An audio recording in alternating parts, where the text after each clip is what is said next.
బీసీల కోసం బిర్రుగానే జరిగింది అలా అసెంబ్లీలో సీఎం రేవంత్ రెడ్డి సార్ గారి రిపోర్ట్ లో సభలో పెట్టి తెల్లోళ్ళ ఏలువర్ల తప్పితే మళ్ళీ ఎవ్వరు బీసీల బలగం లెక్క పెట్టలేక పని మేమే చేసినాము అన్నాడు. తెలంగాణ మొత్తంలో బీసీలు 146 మంది, ముస్లింలు ఉన్న బీసీలు ఇంకో 10 మంది ఉన్నారని తేలిందట.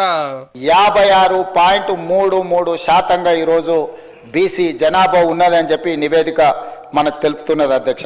లేలే బీసీలు ఎక్కువ ఉంటారు, తక్కువ చేసి చూపిస్తున్నారని బీఆర్ఎస్ తరఫున తలసాని సార్ మాట్లాడిండు. మేము సర్వే చేసినాం, మేము ఇక్కడ తీర్మానం చేసినాం, ఢిల్లీకి పంపించినాం అంటే అది సరిపోదు అధ్యక్ష. ఈ సమాజం కూడా యాక్సెప్ట్ చేసే పరిస్థితులు లేదు. 21 లక్షల మంది బీసీలు చనిపోయినరు అనేటువంటి లెక్క ఒకటి కనిపిస్తుంది. ఎస్సీలు 1,79,000 మంది చనిపోయినరని సోషల్ మీడియాలో కానీ పేపర్లలో నేను చదివినటువంటిది. సోషల్ మీడియాలో వచ్చేదాన్ని ఎక్కడ కూడా విశ్వసించద్దు దయచేసి.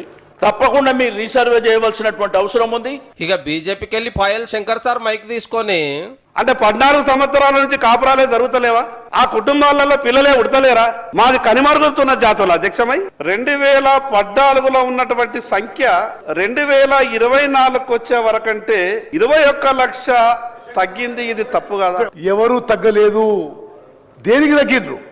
ఏ ఫిగర్ పోల్స్తున్నారు మీరు? తెలంగాణ రాష్ట్రం వచ్చిన తర్వాత ఆ రోజు ప్రభుత్వం చేసినటువంటి డాక్యుమెంట్ వెబ్సైట్ లో ఉన్నది.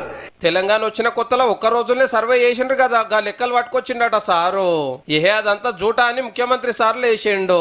ఇలా మా మిత్రుడు పాపం శంకర్ మంచోడు కదా అని అనుకున్న వాళ్ళు ఏది చెప్తే అది వింటే ఏమైతుంది అధ్యక్ష? 2014లో ఇంటెన్సివ్ హౌస్ హోల్డింగ్ సర్వే ప్రకారం బీసీలు 51% అధ్యక్ష.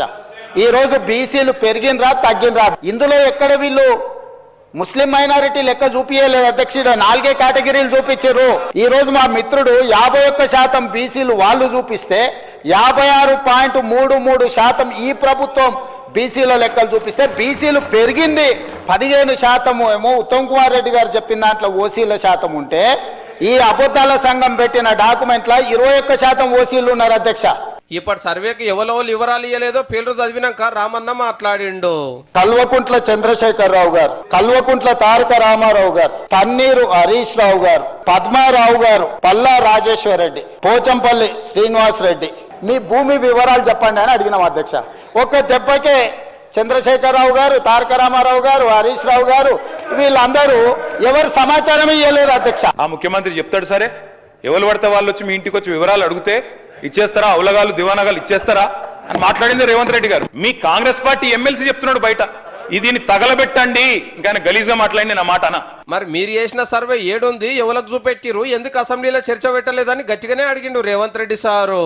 ఖచ్చితంగా మేము ఓపెన్ గా వెబ్సైట్ లోనే పెట్టినాం.